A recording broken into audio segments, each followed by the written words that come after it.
You know where you are!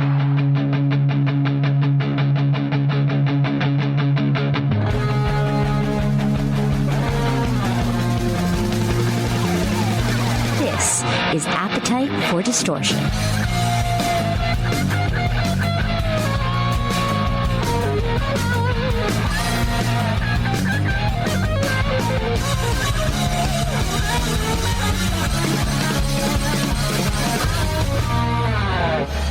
Welcome to the podcast, Appetite for Distortion. My name is Brando, episode number 450. Welcome. Whoa. I know. Welcome to the. It helps my. I'm a slight OCD. 450 is a nice number, That's a nice round number. right? Congratulations. That's Thank amazing. you. Not 500 yet, but 450. It's just again, it's solid. So welcome to the podcast. I mean, that's is why I do 450 episodes to speak with Wolf Hoffmann of Accept. How are you, sir? Good. So 449 was just a warm up to speak with me. Is that correct? Exactly. It's all been Yeah. building up until this moment. Exactly. The grand finale. So I better say something meaningful, huh? So you told me off air that you're currently in Italy right now? Yeah. Yeah. Oh, sorry. I don't know if that was a secret that I can't reveal if it's a secret location. I'm at an undisclosed location for safekeeping. That's right. No, Okay. I was doing a bunch of press dates in Europe. They had me go to Paris and to Stockholm, and I just stayed on for a few days here in things in Europe. So I'm basically headed back to Nashville, where I reside, and then we're gonna start touring from there. Awesome. Well, let me ask because you've been doing these interviews for so long, and this is, correct me if I'm wrong, your 17th studio album. That is Uh, correct. And yeah. I'm probably past 450 on interviews and things. Oh, I am sure. I am But I 100% haven't, that. but So, I have not counted them. and I was telling you off air to reveal myself, my real radio job, I was connecting people like you to interviews. So today I was actually connecting contestants from The Voice on the on NBC to radio stations. Oh, okay. Yeah, So okay. I was being producer. Now I'm on the other side. So I know what it's like to be on both sides of the mic. I mean, in just a few minutes I've gotten to know you, you're very friendly. Do you like doing Oh, interviews? Do you thank just you. So are you. thank you? Do you feel any pressure to do it? Is it part of the job? Do you like what because music is the main driver. So what are interviews for you? They can be a lot of fun. They can be loose and pleasurable, and we're just chatting with friends with French. Can be also, Sure. but sometimes they can all be a little bit like pulling teeth. It all depends on the interviewer, I would say. Sure.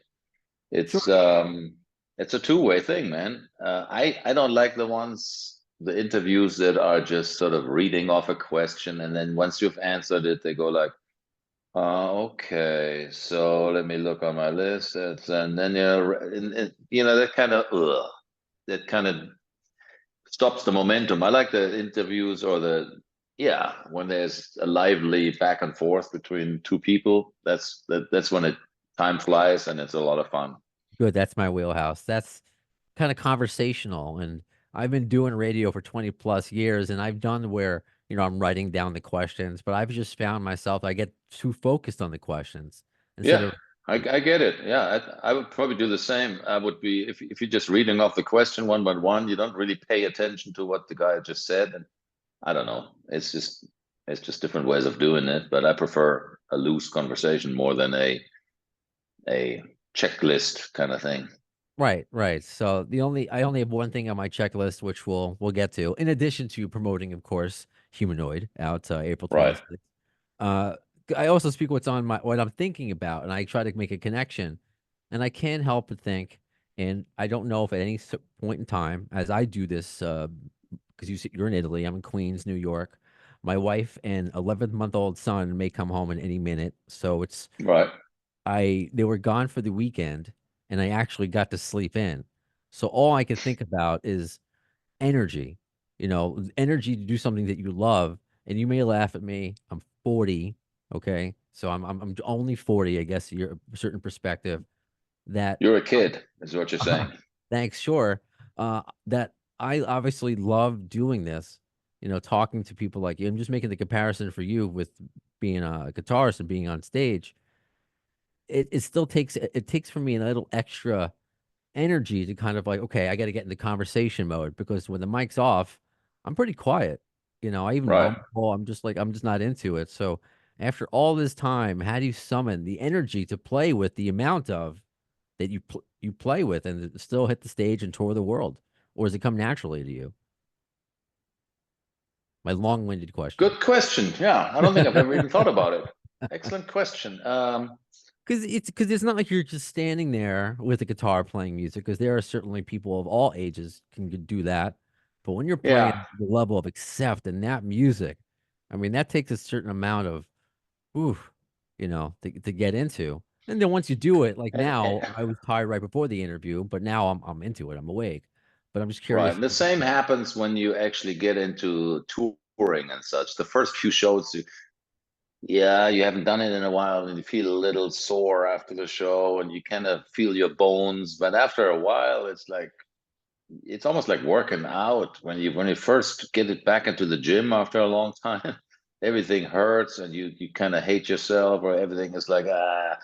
But then you do it more often and it becomes this sort of it gets easier.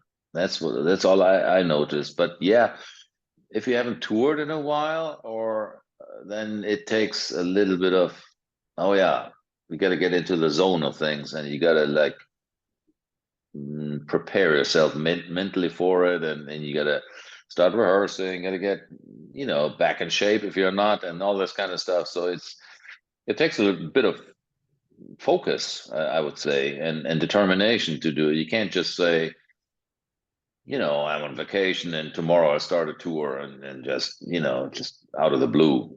I think it takes more than that, you know. Sure, sure, absolutely. So that's a fair comparison. I don't work out, but when I did, or that's what I hear. It's but no, I completely understand what you're saying, and maybe the same line of thinking to what was making this album. I mean, it may not be an easy answer. What's the process like versus when you started? I mean, I think the first one came out in 1979, I believe. Is it, Mm. how is the album process? There's a lot of variables, I guess, change for you, and is it more fun to do now, maybe with being more creative, more technology, or is it different? Early in the early '80s, like how would you compare making an album today versus when you started out with Accept? Well, the first album is like pretty much like in every band, it's an accumulation of stuff that happened over the years that you've been sort of just messing around in the rehearsal room. Some of these songs are might have been written years earlier. Some of them were just brand new. So it's basically that doesn't count. The first album never really counts. But after that, you get into this sort of routine where you're basically forced to write a bunch of stuff within a certain amount of time because you want to make a new album and you say to yourself, okay, guys, we need new songs. And then back the early days of our career, we try to write all of us together, but very, very soon you find out that certain people have more and better ideas than others. It's basically that simple. Some guys are a little more have more ambition to write, and some others don't, or they don't have the talent or the creativity. I don't know what it is, but it's usually never equal in any band. So there was two or three of us that wrote all the early material, and then later of us it was just two of us, and now it's just basically I'm the one doing it. And the process really hasn't changed that much, to be honest. I mean, you sort of get into the songwriting mode and you make yourself work on songs. Songs don't just happen. You have to imagine probably maybe it's like writing a book or something. You don't just have the great idea for it. You have to make yourself commit the time and start writing, and stuff starts to happen. I believe that's how it probably is for authors too.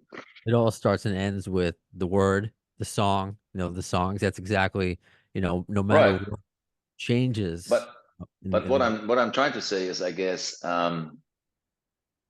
once you start writing, ideas will start flowing. But if you never make yourself start, then nothing will ever happen. I don't have any ideas in the middle of the night, and there's a great idea for a song. Let me just record that quickly. For me, it doesn't work that way.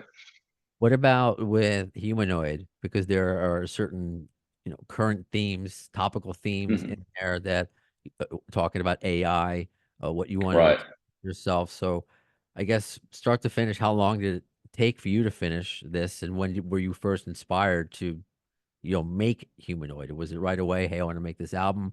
Or did it start out with a song, a riff? How did it, beginning to end? No, we kind of knew after the touring for the last album, "To Me to Die," and fans, at some point we know it's time to write new songs. The fans are asking for it, and we basically determine ourselves at the label, and everybody says, "Hey guys, when can we get a new album?" So we know we know it's time. And then I basically ask everybody, please, everybody in the band, please sit down, start collecting ideas, and send it in when you can. And then some guys do, and some guys don't. It's not everybody in the band is a writer, like I said earlier. And so on this album, our other guitar player, Uwe Lulis, wrote a few tunes. Martin Motnick, the bass player, wrote a few lyrical ideas. Mark Tonillo sent in some pretty complete sets of lyrics for 2 or 3 songs. And then I sat there and wrote the rest of the stuff over the course of, I don't know, 6 months, maybe something like that, 8 months. I didn't really keep track of it, to be honest. Okay. But I was spent many, many days just being alone with myself and just writing stuff. And yeah, that's how it usually starts. Do you have like a special uh room or place that you go to write, or is it just wherever you could be in traffic? Like, do you have a certain? No, of course I need my equipment. I need my guitar and all that stuff. Sometimes I try to do it on the road even, but that's notoriously difficult because you're not in the right frame, or I'm not in the right frame of mind. It's better for me if I say, okay, no, I've got open time. I don't have anything to do the next 2, 3 weeks. That is perfect for me. That hardly ever happens, but I try to make it happen and say, okay, this is my time. I need this time to write songs. And then I go into my studio, and just basically jam with myself until I come up with a little lick or a little riff or a little melody that I think is worth recording. And I record it and then move on to the next. And I do this without thinking too much over the course of several weeks. With other words, I try not to immediately judge my ideas. I try to think more like a child with a pencil. It was just noodling along without thinking that this is going to turn into something grand masterpiece. I'm just trying to have a little musical fun initially, and And then not overthink it, that's a good approach. exactly, or don't judge it right away. Don't go immediately and say, "Oh, this was crap," or "This is going to be amazing," or any of that. I just try to be neutral and just say, "Okay, it's a bit of a, it's a, yeah, it's a sketch, basically." Sure. What are your thoughts, and what are the tracks, unless it is a theme throughout of on AI? Because we're still in the early stages. I'm not one of those that's gonna think it's gonna turn it into the Terminator Skynet, at least not in my lifetime. Yeah. We see the early stages of it now, where it is kind of scary, where you can't tell a picture apart whether it's artificial intelligence or not. But you can also see it's a creative tool for the human to use, for actual somebody to use. So what are your thoughts on AI and potential good and bad? Well, I think you already answered yourself. The potential Okay. good is the potential good is that yeah, you can create sometimes when you like, for instance, I tried it for lyrical ideas, and it's scary good, to be honest. You can just say, "Hey, write me a song lyric for something." Then, of course, it spits out some pretty amazing stuff. But of course, you have to say, is this really what I wanted to say? And is it me? Well, and how would I really say it? So you still have to tweak it and stuff. And we ended up never using any of it, but I was still, for songwriting and demoing stuff, I was quite intrigued. I found it intriguing. Like, it gives you a bunch of ideas that you hadn't thought about. And of course, I've seen some images that were done with AI that I thought, whoa, a designer or a human would have to spend a lot of hours creating that thing, but it spits it out like that.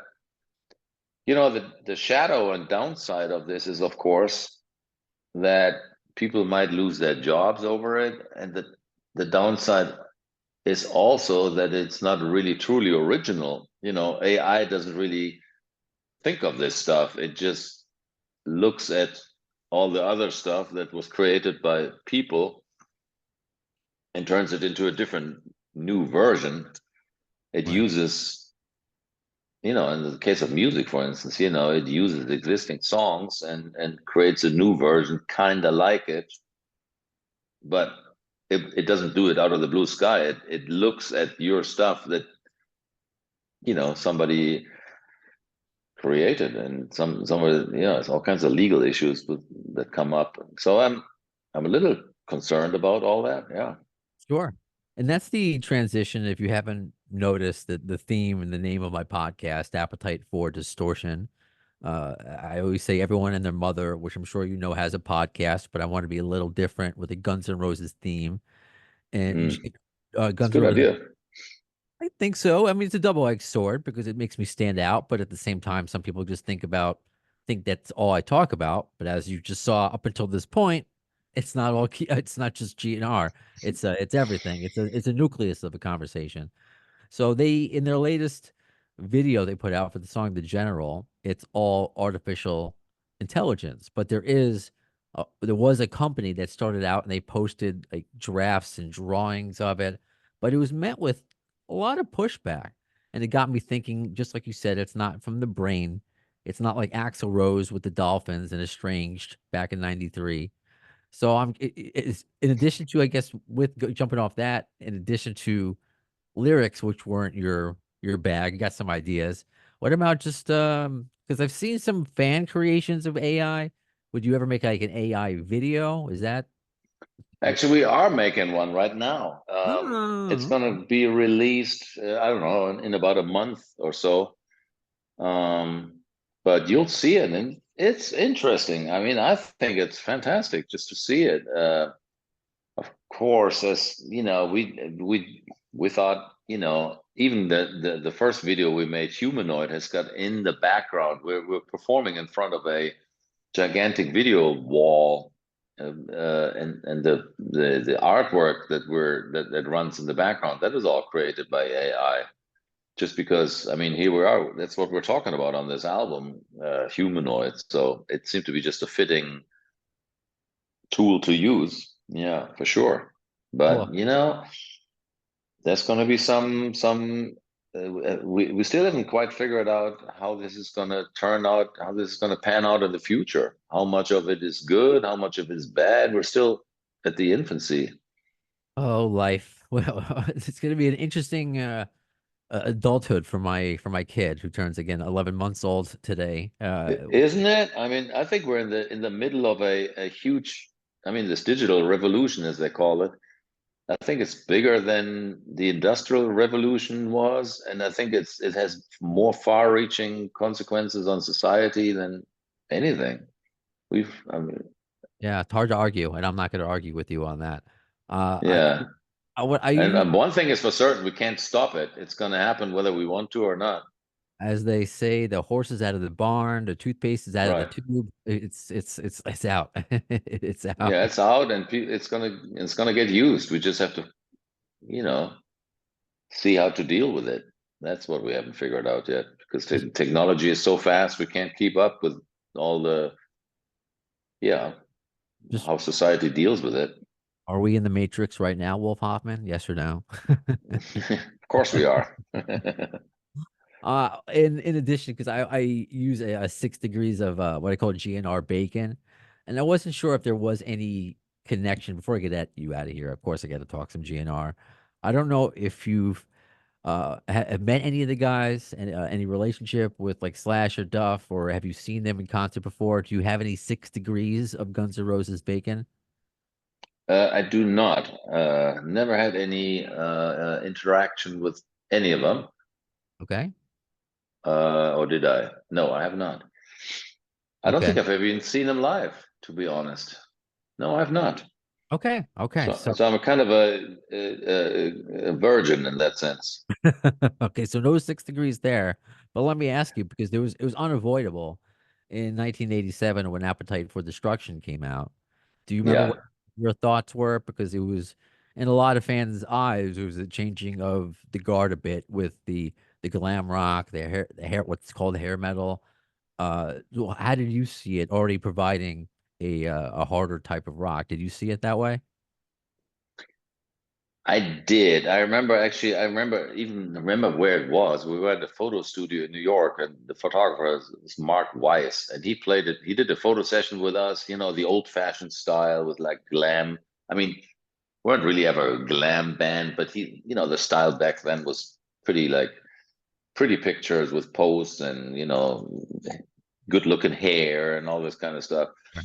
But then he played us this track. Hey, check this out. This is the new Guns N' Roses, and it's gonna be big. And I didn't know what to think of it. I wasn't immediately turned on by it because it was yeah, it was just I could feel the rawness of it. I recognized the songs were really good, but I didn't know quite what to do with it. But you could feel that change was due, and I mean, you could feel that change was in the air, and it all came true. The days of like this super styled and MTV metal was over, kind of, sort of. Yeah, that's cool for you to. Yeah, thank you for sharing your perspective on that because I want to hear that not just from the fan. I know what I think. I know what the fans think, but to hear that from Right, musicians who have been already in the industry for several years, and to hear these upstart Guns N' Roses coming out of nowhere, what you would right. think. But it also got me thinking of, and I asked Dee Snider this too, of what's like an anthemic song, like I Want to Rock, We're Not Gonna Take It, Welcome to the Jungle, Balls to the Wall. Do you feel that gets the recognition of being like one of the biggest metal anthems of the 80s? If not, I mean, it is. It really is. If you want to talk, 80s metal. If you don't know Accept, if you don't know Balls to the Wall, and you don't hear a lot of those anthems now. And I love those kind of Hmm. rock and metal songs. So I'm just curious, uh, maybe how you view it all these years later. Well, it was definitely. I don't know if it got the recognition. It's hard to say because it was definitely a huge song for us, and it gave us a worldwide record deal. We started touring worldwide, and in America, I got a lot of recognition that we wouldn't have gotten without that song. That's for sure. And it's interesting. Ah, hello there, Harrison had to make an appearance. Sorry. Keep going. Harrison. Yes, Harrison. His speaking of GNR, his radio name is Baby Brownstone, but Harrison Rex, named after George Harrison. Is that's Oh, Harrison, how's it going? Cute. so I want to play him, when he's ready, balls to the wall, and this Yes, please. songs he can Yes, sing along to. yes, please. No, I was going to say, balls to the wall definitely made a big change for us in our career, and I mean, it brought us to a different level. But at the same time, it always remained a bit of an underground kind of song. A lot of people, yeah, it's funny. More people know the song than the band even. And a lot of people have heard of Balls to the Wall, but they're not really sure who the band is. I believe the song is almost bigger than the band. It's interesting. Sure. See, Yeah, that's I that's guess he my. agrees with you. But I'm not sure. It's just a feeling, gut feeling that I have. Okay, fair enough. No, I appreciate your views on that. And this means that Harrison means he's home. That means I have to take him Yeah, away he's from. hungry. You need to do daddy duties. I The can episode tell. is over. Well, I mean, we had our half an hour together. We knew that. I knew this was gonna happen. I thought maybe he would say his first word, except wolf. Can you say wolf? Close enough. Close enough. So, Wolf, thank you so much for your time. I hope we get to do this again. Yes, please. This was a lot of fun. All right, you take care. Take care. So Bye that bye, does. Harrison. Oh boy. Okay, so we're gonna make this part extra quick because look at this guy. Look how cute he is. He wants to keep grabbing the microphone. So if you're listening on just audio and you keep hearing, that's Harrison Baby Brownstone starting his radio career early, since he wants to keep grabbing the microphone, or he's just 11 months and wants to grab everything in sight. For those who have kids, why is it that they'll be surrounded by toys, but they will try to grab like a fork, a cat toy, a food that's been there that you forgot to throw out, something like that? Yes, you have to learn how to behave yourself. That's right. So that was a lot of fun. So if you thanks for those of you who listened to the last episode where it was just me and you, no baby Brownstone. I was fresh off a good night's sleep. So check out the all new afdpod.com. Thank you for everybody who's been sending in some testimonials. So we're going to post them up there. I want to start making articles up there. So perhaps if you listen to this and you're like, you know what? I like what Wolf had to say in some things. I want to write a few paragraphs about it. Send it to me. Send it to me. We'll post it on the website. And who knows? It can get picked up by Blabbermouth and they could be quoting you. How awesome would that be? So afd.com. And until the next episode, what's to come? Harrison's first words. Axel? Say it. Flash? Absurd? Nothing? Okay. All right. So until the next episode, when will you see it? In the words of Axl Rose concerning Chinese democracy, I don't know if as soon as the word, but you'll see it.